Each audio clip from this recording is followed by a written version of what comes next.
Allahumma salli. Ampun maaf ya tuan-tuan, puan-puan, adik-adik, sahabat-sahabat, entah macam mana terputus. Tok Abah punya signal kuat ya, tapi terputus ya. Ni Allah sayang kat kita, dia uji sikit. Wa makaru wa makarallah wallahul khairul makirin ya. So kita merancang, Allah merancang, ni perancangan Allah ya. Tok Abah tengok signal okey, wifi kuat, Tok Abah dah onkan wifi ya, tak ada masalah, tapi terputus atas sebab-sebab yang wallahu alam. Tok Abah pun tak faham, tapi mesti ada khair, mesti ada sebab ya, mesti ada hikmahnya. Ingat, tidak ada perkara yang berlaku tanpa sebab. So jom masuk balik ya. Terima kasih banyak-banyak yang sudi masuk balik. Minta ampun, minta maaf ya untuk kawan-kawan yang tadi dah masuk ya. Kita dah bersama sekitar 20 minit, maka terputus pula ya. So yang sudi masuk, terima kasih ya. Terima kasih banyak-banyak ya. Tok Abah sekali lagi minta ampun maaf ya, terputus pula kita punya videonya. Ni dah masuk balik, terima kasih ya. Mazliza Din masuk balik, Saidil Hamid, Salamah ya, Sariman dah masuk balik, Cak Mang Musa, terima kasih Saidil Hamid ya. Litava masuk, Ramlah masuk, Nur Zahyu, Zurina Maisa masuk, terima kasih ya. Daimah Jumaat, Litava masuk, Cak Mang Musa ya. Terima kasih banyak-banyak, dan so sorry guys, so terputus ya. Panggil balik, Zurina Maisa dah masuk balik ya. Said Imran masuk balik, Nuraini Misbah, Amaris Gita pun join, terima kasih. Zainab Hassan, Sarifat Yudora, tadi tak nampak. Wan Nazri, Misa dah okey, terima kasih. Ina Zalina ingatkan line sini tak okey, rupanya kat sana. Yes, kat sini Tok Abah punya line ya. Terima kasih, tolong bagi tahu kawan-kawan, bukan you all yang silap ya. Phone tak okey kata Dr. Narima, rupanya kami ya. Tok Abah punya site ya. Haji Abdul Rahim masuk balik, orang Singapore. Nurani Misbah masuk balik, terima kasih. Nurizan Sulaiman masuk balik, terima kasih. Norian Arifin, Cik Ikin, Fuad Ad masuk balik, terima kasih ya. Sabridas pun masuk balik. Di Tower terus dan share terus ya, terima kasih. Syamsina Saad ya. Ni baru masuk. Hang tadi kata Hasnul, betul-betul hang sikit. Nur Hayati, Sharifah join again kata Sharifah Azizah ya. Misa hadir balik, terima kasih. Baba Hasan, okey Tok Abah. Terima kasih Ba. Abdul Rahim dah masuk balik. Haji Rahim, Suhaili Hamid, Mumtaz katanya. Cakap Arab kau. Nasib baik Tok Abah baru belajar. Ina Zalina ya. Lina Rosiana, Cik Lod malu masuk. Nurizan dah masuk. Abdul Rahim masuk. Mazni Abdul Malik masuk. Saidil Hamid ya. Rofiah Abdullah ya. Ramai yang dah masuk balik, terima kasih. 115 dah masuk balik, terima kasih banyak-banyak. Rohana Mana, Insinyur Haji Rocky tadi dah masuk, terima kasih. Sabridas masuk dah. Freda Abdul Rahim ya. Khatijah Harun join Datuk, terima kasih. Kharul Azwan dah masuk dan share ya. Salamah Saliman senyap je tadi ya. Zaim Iskam, okey. Zaim dah masuk balik, terima kasih Zaim ya. Ramlah Zul, Nita Azmi, Norin Arifin, Litava tadi, Saiful Saidi dah masuk, Ni Azian.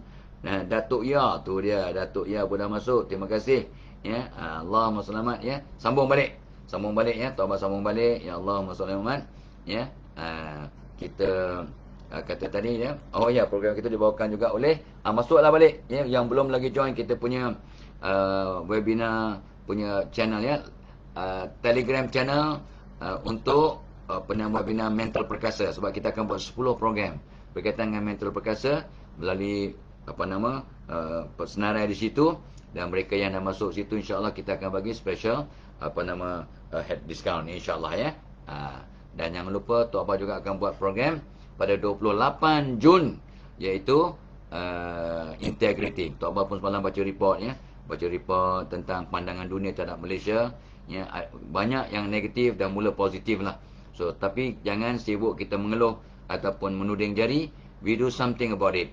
Jom kita bertindak untuk jadi duta kecil Malaysia, memperbaiki diri, organisasi, khidmat, services, dan kita punya tindak tanduk terhadap orang sesama kita, jiran-jiran kita, dan juga pelancong-pelancong untuk membentuk image yang lebih positif. Sebab ya, orang Malaysia sepatutnya orang yang penuh kasih sayang, sopan santun, dan bertoleransi. Sebab kita berbagai kaum, berbagai agama di Malaysia ya, dan kita hidup aman damai dah beratus tahun.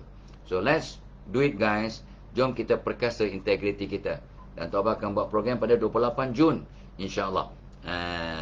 So bos-bos hantar staff, bos-bos hantar yourself untuk dapat ideas how to develop and strengthen kita punya budaya integriti dalam organisasi ataupun kilang syarikat tempat kita bekerja, insya-Allah.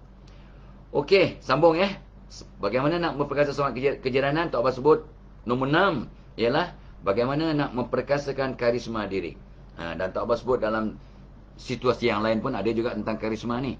Karisma ialah daya tarikan kita. Daya tarikan, daya kepercayaan. Karisma dari perkataan karomah. Karomah, karomah bahasa Arab, karomah yang dipinjam oleh orang Inggeris, orang putih, jadi karisma. Dan karomah ini juga ada persamaan dengan karma dalam bahasa Sanskrit, karma, dan of course orang Melayu ambil pinjam perkataan karomah jadi keramat. Dia itu keramat hidup. Dia itu orang baik, orang yang boleh dipercayai. Keramat hidup mencerminkan orang yang baik. Jadi itulah maksud karisma.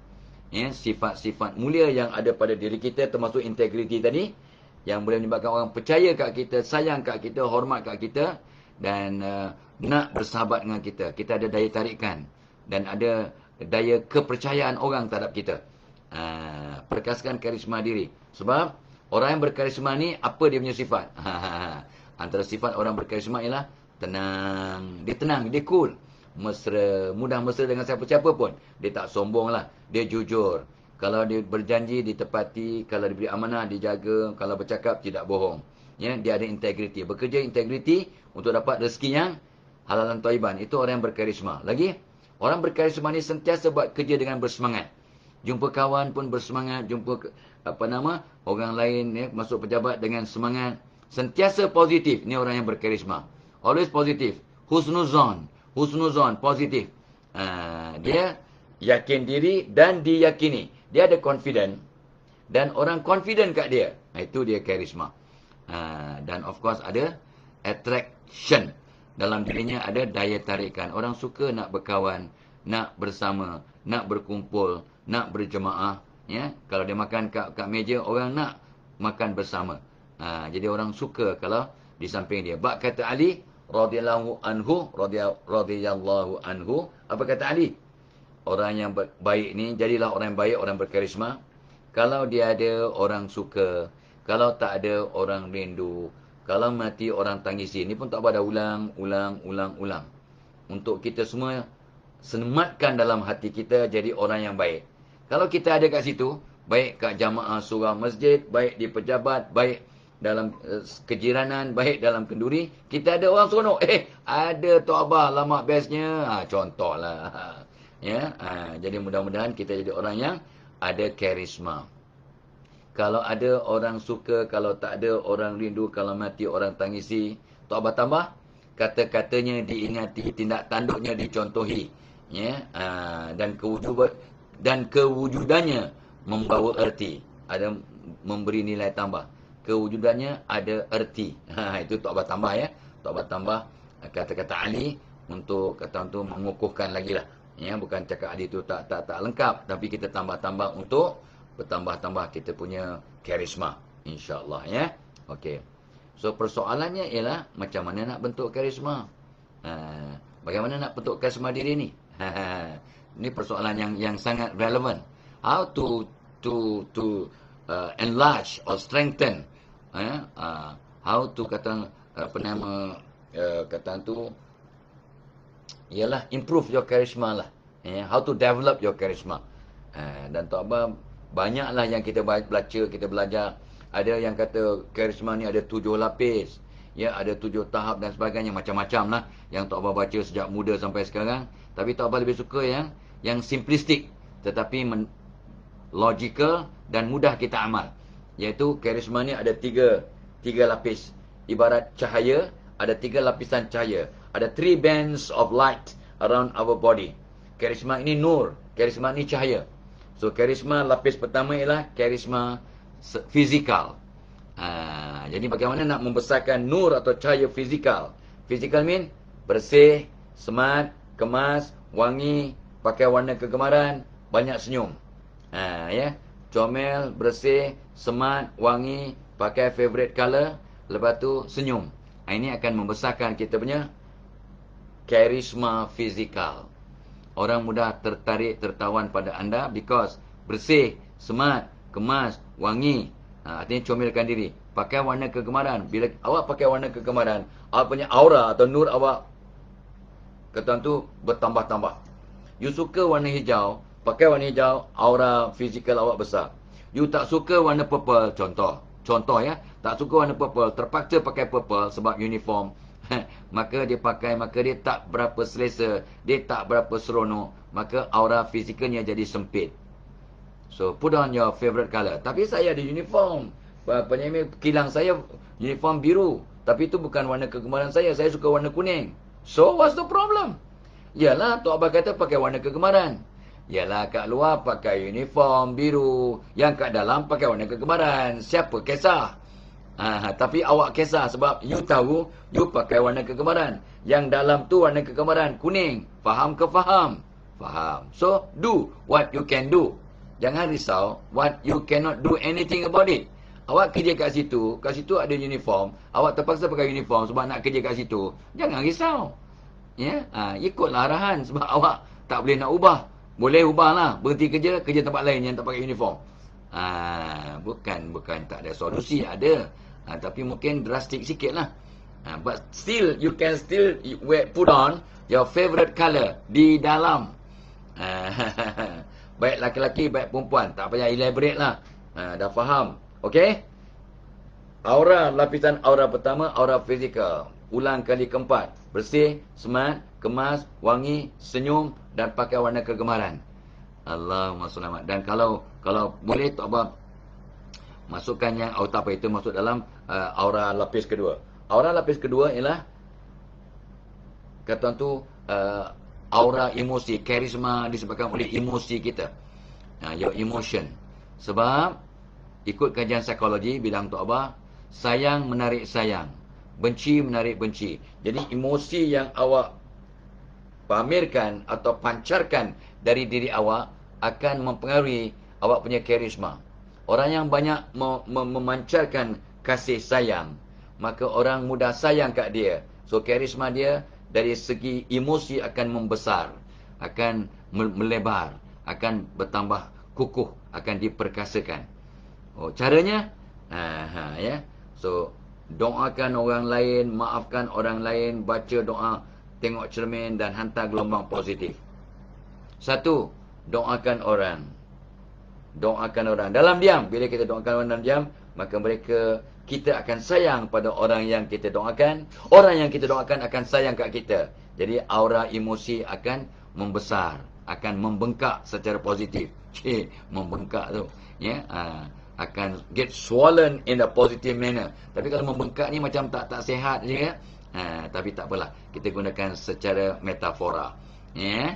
Membesar, ya, memperkasa, meningkat.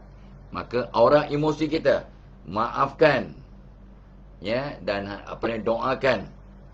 Lepas tu kita hantar gelombang sayang. Tengok je siapa-siapa ni. Tok Abah pesan juga malam tadi di IPK Shah Alam, di surau Khalid Al-Walid. Tok Abah kata bila jumpa jiran, jumpa siapa-siapa pun hantar gelombang.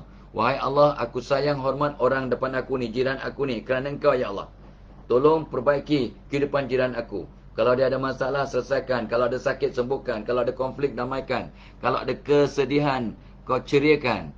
Kalau ada sebarang cabaran, kau usaikan. Kalau ada hutang, langsaikan.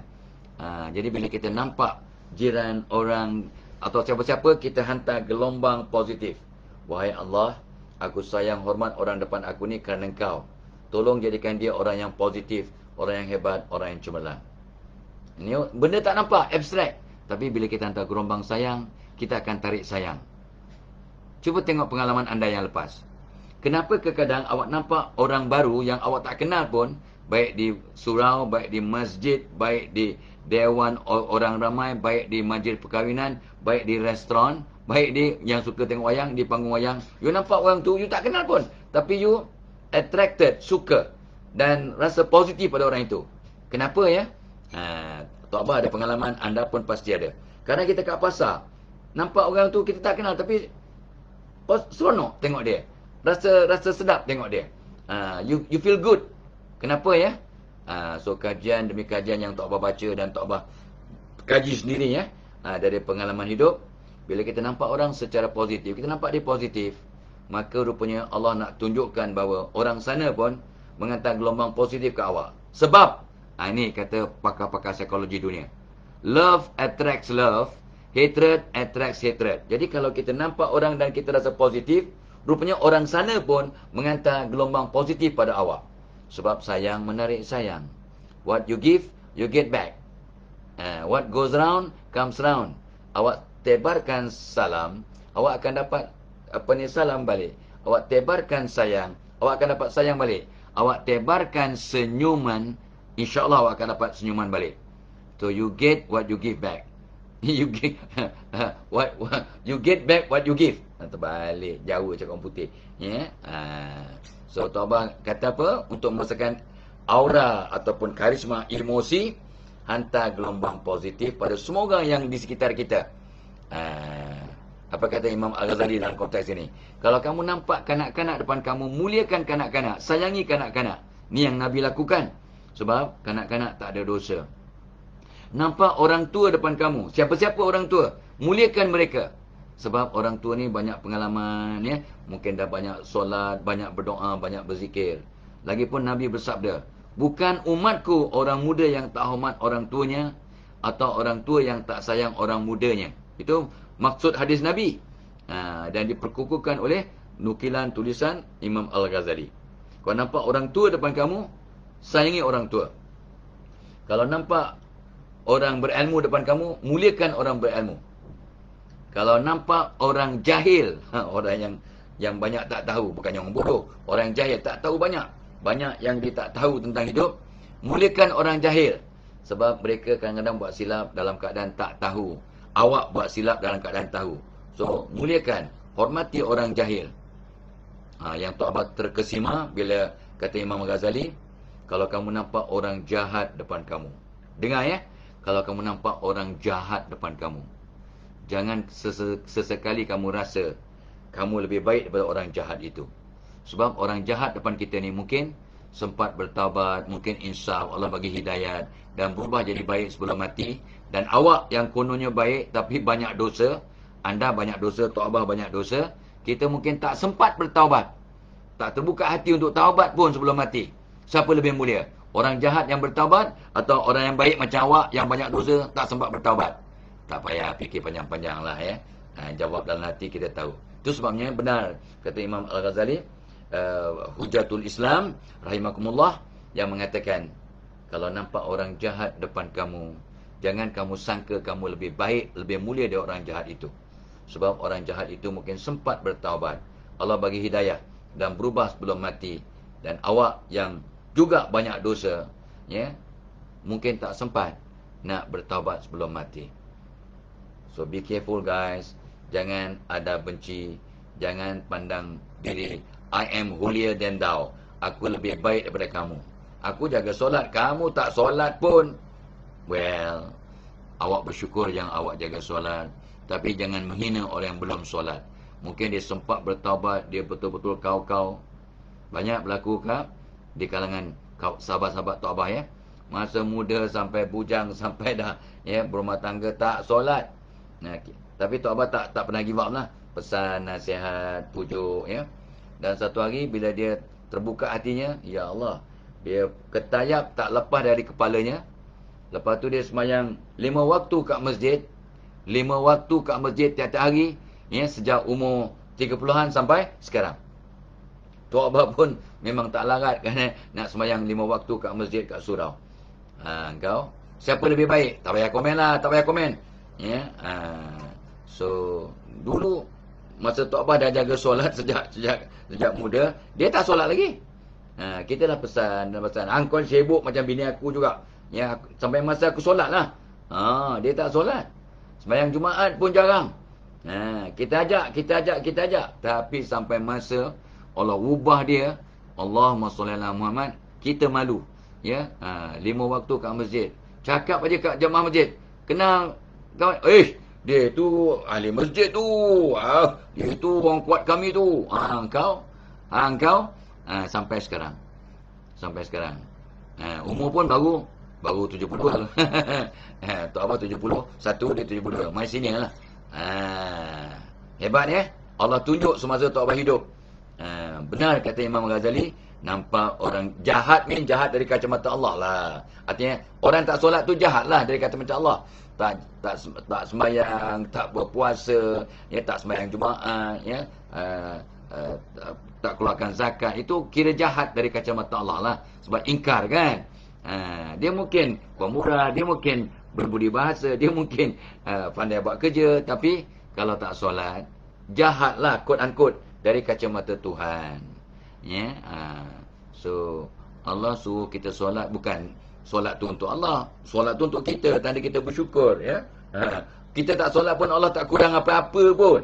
Kita tak puasa, Allah rugi. Kita yang rugi, kita yang sengsara. Allah tak kurang apa-apa pun. So ingat, all those things we do because of our own good, for our own good. Okay, so untuk besarkan karisma diri, karisma fizikal dah jelas ya. Cantik, bersih, comel, pakai warna kegemaran, senyum selalu, ya. Tak perlu lupa tadi pakai perfume. Pakai perfume is important untuk membesarkan aura fizikal. Dan orang perempuan jaga-jagalah ya, berpada-pada, jangan pakai perfume banyak sangat sampai takut-takut nanti jatuh haram, ya. Boleh jatuh haram ke? Google lah, belajarlah. Tok Abah tak sempat nak explain, ya. Jangan terima bulat-bulat, jangan waduhku orang perempuan pakai perfume boleh jatuh haram. Belajar sikit, jangan komplain, jangan sentap. Google. Sekarang maklumat dah cukup banyak dah kat website yang muktabar, website mufti ke, imam-imam ke, ataupun jabatan agama, JAKIM, ya, mufti wilayah. So banyak website yang bagus-bagus yang awak boleh rujuk untuk dapat maklumat yang Tok Abah baru sebut. So ni semua fizikal ya. Untuk membesarkan aura emosi, hantar gelombang positif, doakan orang, maafkan orang, dan Tok Abah tak sebut tadi, baca doa tengok cermin. Baca doa tengok cermin. Tok Abah dapat doa tu umur Tok Abah 26 tahun. Ya, 6 bulan selepas berumah tangga, ziarah makcik, anti kepada my wife, ya, Tok Mak punya anti, Allah yarhamha, Ibu Zain, Hajah Zainun, ya, pergi orang panggil dia Ibu Zain. Itu jumpa beliau, dia nasihat, dia bagi satu stiker kepada Tok Abah when I was 26 tahun lah umur. Ya, 6 bulan selepas berumah tangga, ziarah makcik tu, ya, dia bagi satu stiker, doa tengok cermin. Allahumma kama hasanta khalqi fahasin khuluqi. Dia suruh Tok Abah baca daripada umur 26 sampailah pagi tadi, ya. Tok Abah nak pakai baju je tadi, pakai baju hijau ni, Tok Abah baca Allahumma kama hasanta khalqi fahasin khuluqi. Walaupun Tok Abah tak tengok cermin pun pagi ni, Tok Abah jangan tengok cermin ujung-ujung ni, ya. Sebab Tok Abah punya alat-alat untuk kelengkapan semua tidak depan cermin. Itu bagi Tok Mak. Tok Mak ada dia punya tempat kata cucu Tok Abah, tempat makeup kata my cucu tempat makeup, ya. Tok Abah punya ada, Tok Abah punya perfume ke, deodorant ke, minyak rambut semua kat atas kabinet yang tak ada cermin. Tapi Tok Abah dah tahu dah biasa sikat tanpa cermin dah, sebab tahu memang okey, memang handsome, so tak ada isu lah, ya.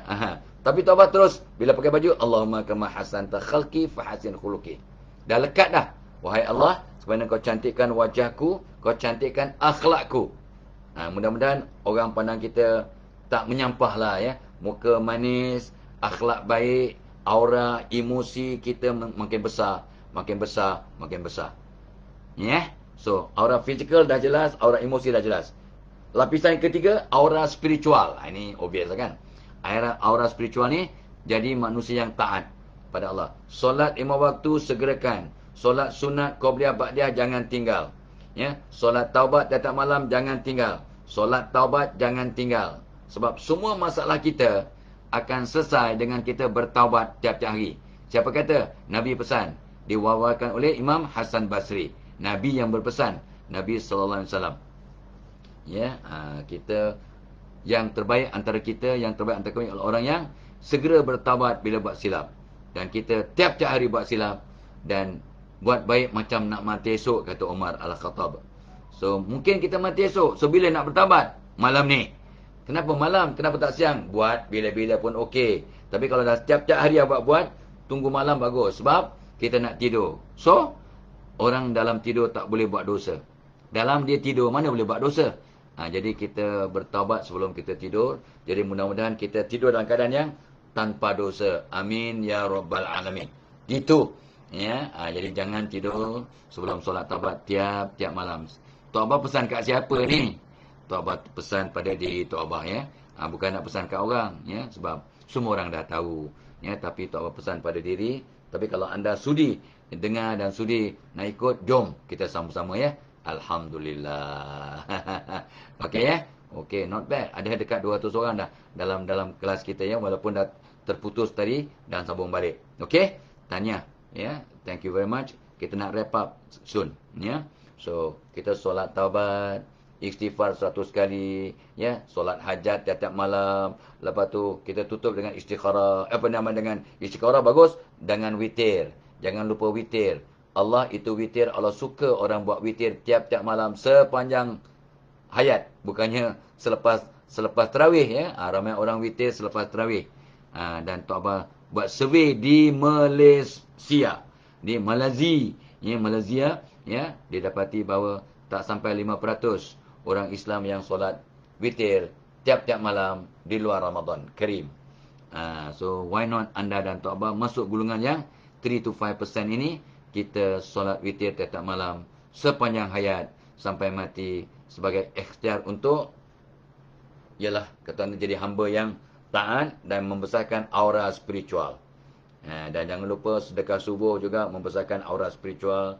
Baca Quran, baca Quran, baca Quran, baca Quran. Jangan tidur sebelum khatam Quran, kata Nabi pada Aisyah, iaitu dengan baca 3 kali Al-Ikhlas, maka ibarat khatam Quran. Jangan tidur sebelum lakukan zikir-zikir yang simple tapi besar dia punya fadilat, ya. Okey. So akhir sekali, Tok akan ulang besok, jangan takut, ya. So nak wrap up, ya, sebab kita, Tuhan itu ganjil, Allah itu ganjil. Allah kita tutup kat nombor 7. Jadi kita witirkan, buat pelaburan untuk baiki diri, sebab more learning to get more meaning, to get more earning, to get real living, dan jadi aset kepada dunia dan kepada jiran, kepada manusia yang lain. So buat pelaburan dengan belajar, surf internet, tengok TikTok yang baik-baik, yang bermanfaat. Jangan TikTok yang goyang sana, goyang sini, joget sana, joget sini, make up sana, make up sini, ya. Lepas tu dia macam tak apa kata kan, dia zap je terus, daripada tak make up terus make up, ya. Lepas tu ya Allah, dia golek sana, goyang sini, dah 200,000 orang tengok. Allah, sebab yang goyang-goyang tu artis. Kalau yang goyang-goyang tu tak Abah, angat 5 orang pun tak nak tengok. Ya Allah, ya Tuhan, patutlah TikTok dalam bahasa Arab mean bodoh. Ini bukan Tok Abah mandai-mandai, ya. Tok Abah baca seorang ustaz pakar bahasa Arab. Dia rujuk kepada Qamus Dictionary lah. Ya, dia kata TikTok, bukan tok lah, tok tak ada, TikTok bermaksud bodoh-bodoh. Tik bodoh, tuk pun bodoh. So TikTok dalam bahasa Arab maksudnya bodoh. Memang nampak bodoh-bodoh, tapi kalau kita gunakan dengan cara yang betul, dengan niat yang betul, maka banyak kebaikan yang dapat kita timba ataupun kita sebarkan. Bagi nasihat yang baik-baik, bagi doa yang baik-baik, pesan zikir yang baik-baik, bagi kata-kata mutiara yang baik-baik. So, ramai orang buat ni. Bagi tip, bagi nasihat, bagi kata mutiara, bagi quotation, bagi zikir, bagi doa, ya. Ramai asatizah yang gunakan TikTok. Sebenarnya TikTok, tapi kita panggil TikTok, ya. Macam bunyi jam lah, TikTok. Dan TikTok ni asalnya, Tok baca, asalnya dari negeri China. Orang Cina pula yang cipta TikTok, ya. Tapi orang Arab dah ada dalam kamusnya. TikTok bermaksud bodoh. So tapi jangan membodohkan diri dengan buat benda-benda yang lara, yang sia-sia, just because nak dapat follower, nak dapat likes, nak dapat Insta famous dan sebagainya. Alright? Okay. So kita buat pelaburan min, perbaiki diri, masuk majlis ilmu. Tu sebabnya ya pada 21 hari bulan Jun ni Tok Abah buat psikologi tempat kerja. Ni pun sedikit pelaburan untuk memperbaiki diri ya, untuk kita membantu diri, membantu orang lain dan membantu kelangsungan organisasi ya. So kata tu psikologi tempat kerja untuk memahami orang lain mengenai komunikasi antara gender. Apa yang orang lelaki suka, apa yang orang lelaki menyampah, apa yang orang perempuan suka, apa yang orang perempuan tak suka, bagaimana nak berinteraksi dengan mereka. Ini yang Tok Abah bincangkan dengan Cikgu Saiful selama 1 hari, 9 pagi sampai 4.30 petang. Bila? 21 hari bulan Jun. Di mana? DIFKA, Dewan Inspirasi Fazilah Kamsah. So link macam nak join, ada link kat atas tu. Tok Abah tengok ada yang Cikgu Nazrin dah bubuh, join kat situ ya. Dah ramai juga orang yang dah join. So we'll see you on the 21st. Jangan lupa 18 hari bulan Jun, ni dah ramai yang mendaftar. Kita akan buat webinar mental perkasa. Bagaimana nak memperkasakan mental untuk kelangsungan hidup diri, keluarga, kerjaya, masyarakat, kehidupan selamat dunia akhirat. Kita tidak terjebak dengan masalah mental lah. Dan ramai orang yang ada masalah mental, baik remaja sampai orang dewasa, sampai orang yang patah semangat, sakit macam-macam penyakit, ya, anxiety, kemurungan, prestasi menurun, iman menurun, sampai ada yang nak bunuh diri ataupun yang telah bunuh diri. Sekarang ikut statistik KKM, 2 orang bunuh diri di Malaysia tahun lepas 2021. 2 orang sehari bunuh diri. Dahsyat ya. Ini semua masalah-masalah tekanan mental. So let's discuss how to understand masalah mental ya, perkasa kesihatan mental agar anda dan Tok Abah selamat dunia akhirat, selamat di rumah, di masyarakat, di tempat kerja, di mana-mana. Bila? 18 Jun. Tok Abah seronok sangat ni. Dah ramai yang mendaftar. Dan pada 26 Jun insya-Allah kita akan buat program integriti, memperkasa integriti dalam organisasi. Integriti satu kemestian, bukan satu pilihan. Okey? So insya-Allah ya, kita belajar, kita laburkan diri sebab kita buat pelaburan investment on yourself ya. More learning to get more meaning. Kita ada ilmu lebih, ada maksud, makna kehidupan kita bertambah. Kita jadi orang yang aset yang baik kepada dunia, yang dapat memberi nilai tambah. More learning to get more meaning. Mudah-mudahan dapat pula pendapatan yang lebih. More earning and more real living. And mudah-mudahan jadi aset kepada diri, kepada masyarakat, kejiranan, kepada Malaysia, kepada dunia. Itu dia poin nombor 7, melaburkan buat pelaburan untuk diri, untuk perbaiki diri. Sebab orang yang berjaya beruntung, sabda Nabi mafhumnya, orang yang beruntung, orang yang berjaya, orang yang hari ini lebih baik daripada semalam. So macam mana nak jadi lebih baik daripada semalam kalau tak tambah ilmu, tak ada pelaburan untuk menambah ilmu ya, dan maklumat dan informasi dan sebagainya. Okey? So happy birthday, happy anniversary, happy working day. Selamat pengantin baru untuk yang nikah hari Jumaat, Sabtu dan hari ini, ya, walimah dan sebagainya. Selamat pengantin baru, bahagia terjana, ya, buat yang terbaik hari ini. Mana tahu hari ini hari kita yang terakhir. Illa liqa. Wassalamualaikum warahmatullahi wabarakatuh.